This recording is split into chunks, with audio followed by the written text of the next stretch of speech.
Assalamualaikum warahmatullahi wabarakatuh. Kembali lagi kita bersama-sama membahas emiten yang ada di Bursa Efek Indonesia. Laporan keuangan triwulan 1 2024. Kali ini kita akan membahas salah satu bank, yaitu BDMN atau Bank Danamon Indonesia Tbk ya.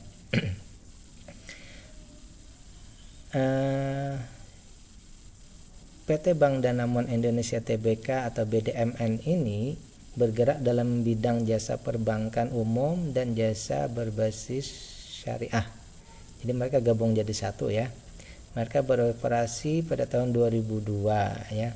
Perusahaan ini juga menjalankan usaha mikro sejak 2024 di bawah bendera Danamon Simpan Pinjam ya.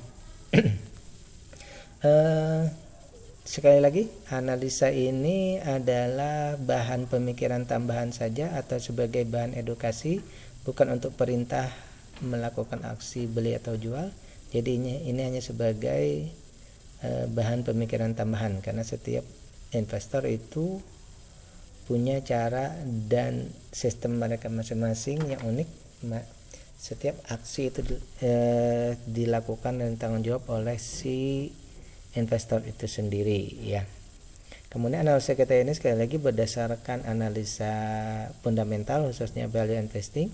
Kita hanya mendasarkan kepada data-data angka-angka yang ada di laporan keuangan yang sudah disarikan melalui sekuritas, sehingga kita dapatkan nanti sebuah kesimpulan.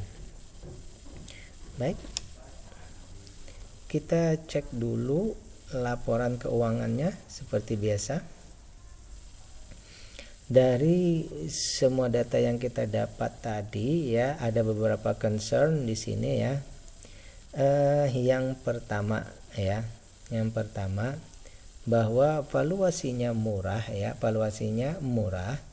Tapi murahnya itu sudah dekat-dekat dengan wajar ya, karena kita mendasarkan di 20%, sementara di sini diskonnya 24%. Jadi valuasinya murah tapi dekat-dekat dengan wajar ya.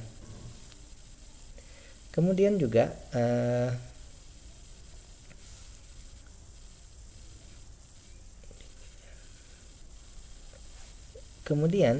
dari segi concern yang paling besar itu adalah dari laporan triwulan 1 ini, bahwa dividennya itu 4,53%. Ini termasuk kecil ya.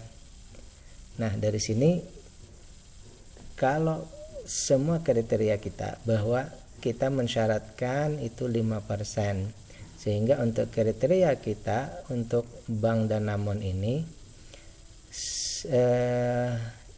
meskipun hanya satu yang belum memenuhi kriteria, tapi ini kriteria yang sangat penting ya. Oleh karena itu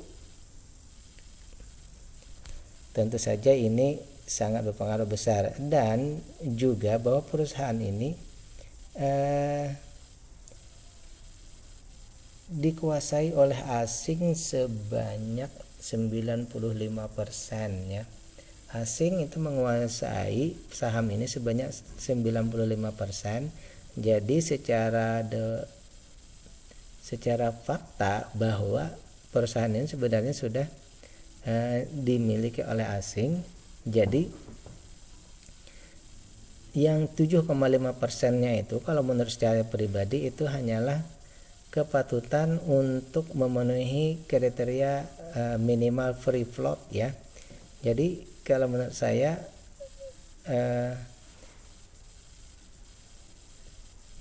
saya perusahaan ini tentu saja disetir menurut keinginan mereka saja.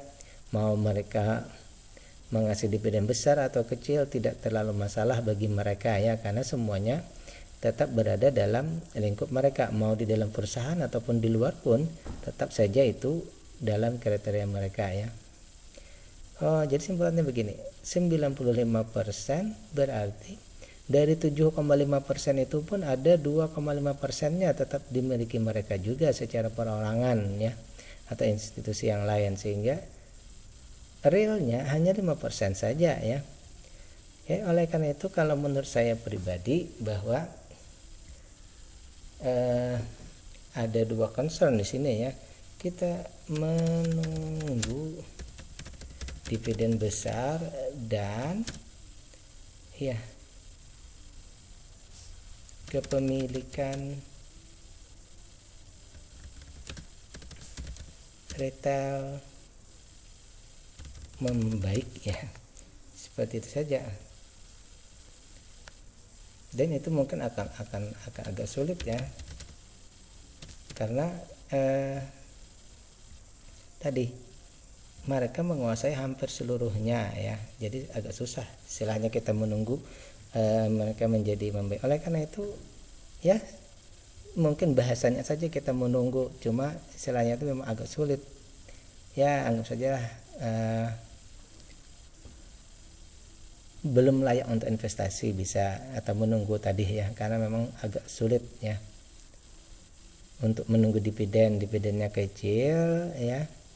Kemudian mungkin juga untuk pergerakan harganya juga tidak terlalu liquid di sini, karena hanya 7,5%, bahkan hanya 5% saja bergeraknya ya. Oke, bila taufiq wal hidayah. Assalamualaikum warahmatullahi wabarakatuh.